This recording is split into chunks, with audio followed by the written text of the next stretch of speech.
which makes sense with 18 years of friendship. We've known each other for over half of our lives. But if I had to guess, we probably met at swim team. It seems like a fair guess. With what I could only imagine was a very perky howdy from Keely. I assume this because there is no way I would have had the guts to initiate a conversation with someone I do not know, and especially someone that seems so perky. Unlike Keely and Sam, our friendship didn't start out with an immediate connection. We had more of a slow burn that developed over time. I'm sure that we bonded over swimming and being the oldest of 5 kids, but there was one critical milestone that really solidified our friendship and took it to the next level, and that was the viewing of a little movie called Ladder 49. Joaquin! Oh yeah. I have no idea what prompted 2 sophomore girls to go see this movie, which was surely not targeted towards our demographic. But I do know that this was a defining moment in our friendship. We laughed, we cried a lot, and we left that movie with a very intense and very questionable obsession with the lead actor, Joaquin Phoenix. And after that pivotal day, we would spend our weekends watching any Joaquin Phoenix movie we could find at the local video store. Keely would eat a large cheese pizza all by herself while I had a side of chicken tenders. And of course, Keely would always bring my favorite treat, Mrs. Coleman's famous Rice Krispies treats. I don't know where she is. Snacks in hand, we'd snuggle up with some tissues and prepare ourselves for some very aggressive teenage swooning and crying. From then on, we were solidly best friends. We eventually went to different colleges and made new friends and started our careers, but we've managed to never grow apart. Even when life gets in the way and it's been a few months since we've been talking, we always pick up right where we left off. I've always been able to come back to my friendship with Keely and feel at home. And in that way, she truly feels like a sister to me. In preparing this speech, I sat down to reflect on all the qualities that I cherish about Keely. And the first thing that came to mind was the feeling of a warm hug that completely disarms you. I didn't think I was going to cry during this, but I did good. Okay.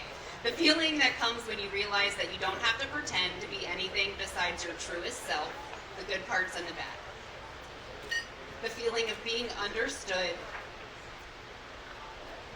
and accepted without judgment. And I'm sure I'm not the only person here today that Keely has had that impact on. That's the thing about Keely. If I had to describe her in one word, it would be authentic. For as long as I've known her, Keely has been completely, wholly, authentically herself. I don't think I've ever seen her hesitate to do a crazy dance, or sing a silly song, or even to make a fashion statement with an iconic pair of platform sandals, or a pair of big, bold earrings. Her ability to be unapologetically herself inspires others to release their inhibitions and do the same. And luckily, her authentic self is thoughtful, kind, inclusive, and generous. She is good to the core. She emanates this positive energy and charisma that draws people in and creates a welcoming and accepting environment for everyone around her. Although I'm not sure that she described herself this way, I do think she is an eternal optimist and always seems to have an uncanny ability to see the silver lining.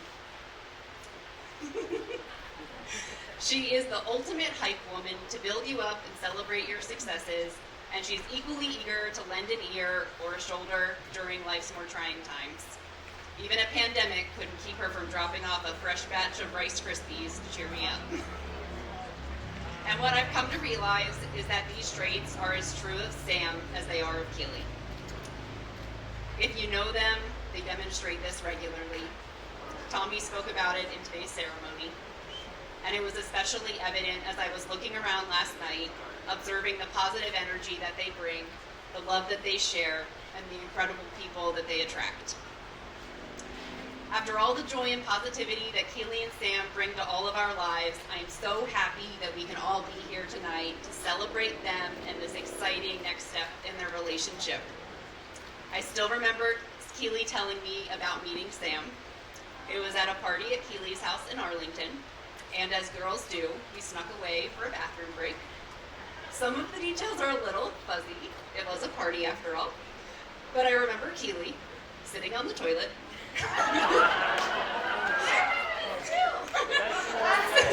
saying, "Sarah, I really like him," as she told me about the boy she met who had just come back from Russia.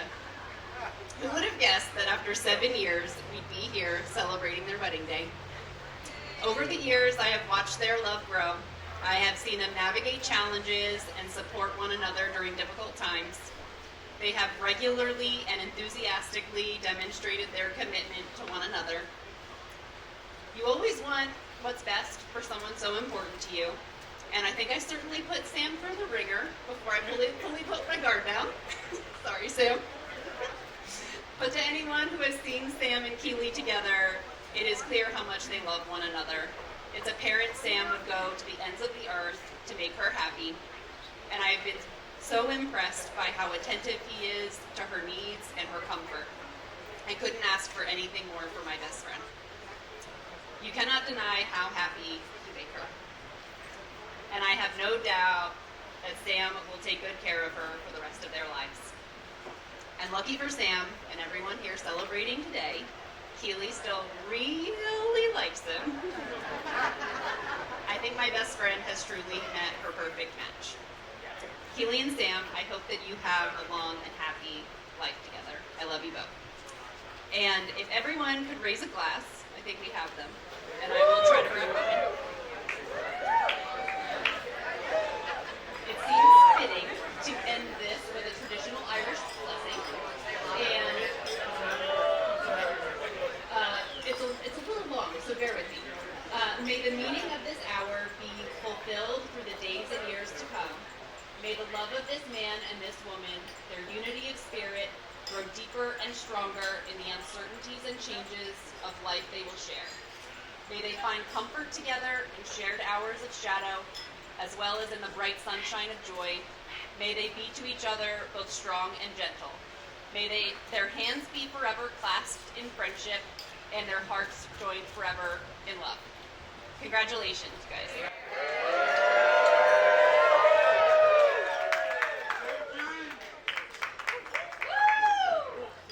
Let's give it up for Sarah again.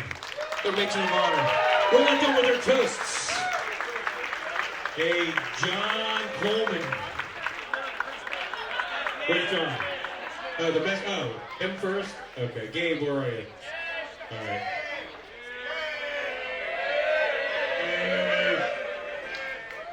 Is that better? So I want to start with thanking the hosts. The family's been incredible. It's been a wonderful week for them. It's a smart family, so thank you guys for being amazing. I have a lot of Sam stories. The catch-22 is none of them are appropriate to tell at a wedding. Almost all of them end in male nudity, and that's including my own wedding. And so take this as a warning that if you pay attention later, you might see something. Volume? Close to the mouth, okay. So I have two stories to share. One was my choice. The other was my wife Megan, who couldn't be here today. And was very sad about that. So she wanted to send her best wishes. This is going to go a little off script, but hearing the very emotional ceremony earlier, a lot of what Keely was talking about is what a partner Sam is. And I think that's kind of the theme that I had in my speech is that, if you want a partner in life, generally Sam's the guy you want to do it with. So I'll start that out there. So my story is appropriate because Sam wasn't actually in the story, but it sums up what Sam means to me. I hate hospitals. So when my second daughter was born, I was ready to leave the hospital as soon as the baby was born. And you're not allowed to do that. But I also made the terrible mistake of losing my security badge while I was there, which marks you as the parent of the baby. And if you know anything about baby wards, security's tight. So being rational, in distress, I made what I would call the Sam decision that I was going to try to rush past security with Megan and my wife. And Megan was not down with this plan. But I said, what's the worst thing that can happen? Are they going to strip the baby away from me? Are they going to lock me up away from me? Are they going to separate us? Like, we just got to go. My father-in-law was there and witnessed what I'd call this tantrum that I was throwing, and looks at me and goes, Gabe, well, if this goes wrong, at least you'd still have Sam. Exactly what he said. So, shout out to Chris Brody for that one. So amazingly, I'm still married. It's not a shock to me that I'm up here talking about the three of us, my wife, Megan, and Sam, you'd call it a throuple. Since I met Sam and my wife within weeks of each other. And for a long time, they've both been in direct competition. So Megan's favorite is from the very beginning. For different reasons, the three of us, for a time, kind of ended up basically living in the same basement in College Park, which was my basement. Megan, Sam, I made an offer to a young freshman I'd met that, hey, if you ever need a place to crash, you can crash on my couch. And Sam took that as, I have a new roommate. And Megan, after a short time dating, I decided that she was going to move in also. And so she'd made a pass of what I would call Sam and mine's squalor in this big basement to make it habitable, an apartment for two people, the feminine touch, putting her stamp on things. And so it was our first night for Megan and I as roommates. Both Megan and I had settled down. We would read before bed, something that was way more responsible than I was used to doing in college. But I got a phone call from Sam, and I hopped up immediately and started getting dressed. And Megan asked, where are you going? I'm like, sorry, babe, Sam needs me. Sam had too many no-shows for his late-night soccer game, and I gotta go. And she's like, it's 10 o'clock. I'm like, yeah, it's late-night soccer.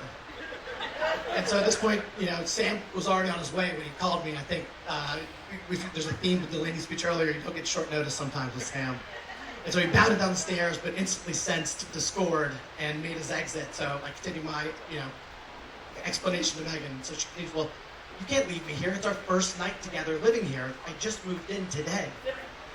I said, I'm going to say it again, but Sam needs me. I got to go. And so her final plea was, you've never played soccer before. But when you get called, you can call from Sam, you gotta take the call. So if you're starting to catch a theme, Megan was usually on the losing end of most of these early encounters. But I'm a very lucky man, much like Sam. Both of us found great partners who were way out of our leagues to marry. Brunettes too. But before that, I also had the gift of having Sam as a partner in this crazy thing called life. And I really mean that as a partner. For a time, Sam and I were 1A, kind of to Megan's 1B. But I think as of today, we're both officially, the B team. So falling back on advice for the new couple, cheating a little bit. I did a little bit of research. I read something that really made me think of Sam. I think about the kind of partner he is, and why he's the person I'm happy doing life with. But Scientific American did the most, a comprehensive study on how to be a better spouse, how to be a better partner. And they came away with two things. Like I said, it just assures me that Sam's kind of ready to do this husband thing, and it's be nice as often as you can, and don't worry about the bad, and just praise the good. And that's what I think about when I think about Sam and doing this thing with him. So, it's a toast.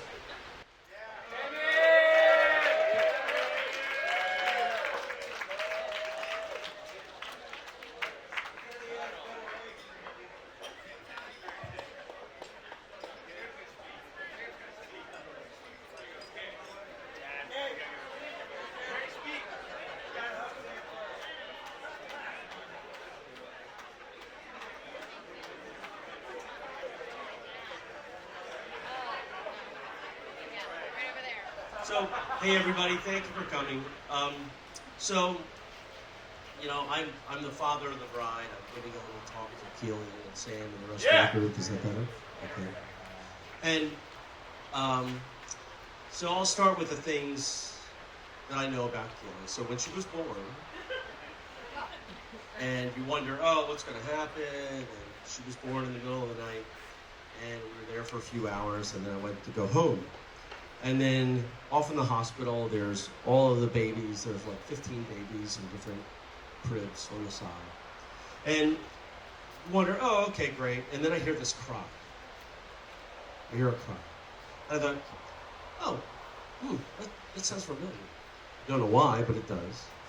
And then I paused for a second. I said, okay, this is a little science experiment. And I see a nurse walk over into the room, pick up a baby out of all these other babies sitting in the room, and lift her up. And I'm like, sure as I'm standing here, it's Keely. And I'm like, okay, how in the world did that happen? And then I thought, either by God or science or biology, just like the penguins, when they find their own young on a field of a million other fledglings, they see their own child. And I thought, oh man, science is taking me over. So I thought, wow, okay, I'm always going to know her. So a few years later, actually 2 years later, we move into our house in the woods with neighbors over there. Okay? Keely's just not 2, and we had Patrick. He was a baby, and Eileen was taking care of him in the kitchen on a Sunday night. And I said, oh, I'll take Keely outside, and I'll hold her and be out of your hair for a moment.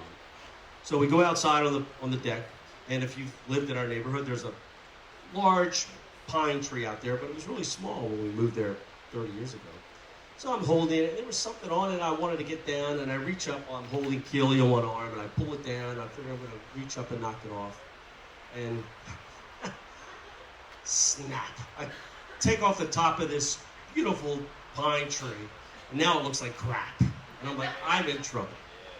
So what does Keely do while I'm holding her? She starts giggling that deep, gurgly giggle that she knows, like, you really messed this up. She's not even 2. And I'm like, you know what? She's got a great sense of humor. This is going to work really well for her. I'm like, oh my God. So later, she's in college. And she falls, breaks her wrist. Some of you probably knew about this, right? And then, so she's a science major, right, doing lab work. And You're not going to tell the story, are you? well, I'm not going to tell what happened. Some call it history, some call it evidence. But anyway, but what happened was she had surgery on her wrist, and then for a semester, she's doing all her typing on reports on an iPad with her hand poking this thing in. I'm like, I am so impressed. I could never do that. I would complain and talk and try to get out of the semester. I'm like, that's one tough girl that could do that. So, you know, I'm listening to myself, and I'm thinking, wow, look at all these things she does. And then she graduates, has a great degree, moves down to Washington, strikes out in the world like, you know, in the Three Little Pigs, strike out to get your fortune. And then she moves in with a couple guys and gets a job, goes out, seeks fortune, success in her career, and love. And obviously she accomplished all 3 of those. So, thank you. So she does all these things, and then now we're here. And so they're married, and people come up to me and they say, oh, you're the father, congratulations, your daughter's getting married. I hear this over and over again. And I think to myself, what did I do to deserve the congratulations? People say that all the time, it's a great thing. But then I think about it for a minute. And what do I think? I think, you know, if you look at your life and you think about all the things you've done with your life and how you've accomplished it. And I'm going to borrow from Arnold Schwarzenegger and Mr. Rogers. Can you believe those two are the same thing? But both of them say, you know, there always are people in your life that help you. They help you and support you to do the things you need to do. And if you think about it for like 10, 20 seconds, you know, someone who helped you when you really didn't ask them to, and they just did it. And, you know, over the centuries, somebody sacrificed things for your life. And I think a lot of those people here have helped Eileen and I know Eileen has helped me. I mean, she's raised 5.5 kids. You know, cheers. I mean, like, obviously she's done a good job. Look at Keely. Right? So I feel somewhat a little bit guilty when people congratulate me, but I'm thinking, you know, a lot of people have supported us. A lot of people have helped each other. And the other thing I'd like to say is, why do we have a celebration like this? Everybody's together, it's a wedding, but I'll tell you why. Because, over all of this time, people come together and they want to say, look, they're moving forward. We have 2 more people that are moving together to help us all and to bring support to other people. 2 good folks. And you know what? I think a lot of people here are like that. I know they are. They've helped me, and they've helped Eileen and our kids, and my in-laws, the O'Shaughnessy's, my parents, my mother, and other friends that are here. So everybody, I don't want to seem too deep, but, this is a deep situation. And I want to give credit where credit's due. I'm just the lowly father of the bride, really glad that everybody's here, thankful, and glad we can have this moment. There are a lot of others who aren't here at the moment. Want to celebrate their being part of our lives. And we have this snapshot of time in life. We're all here. Everybody's here enjoying it in each other's company, thinking about others that could be here, and we're glad that Keely and Sam have brought us all together to do this. So that's my toast to everybody. Thank you, everyone. I hope you're having a good time. Keely and Sam, cheers.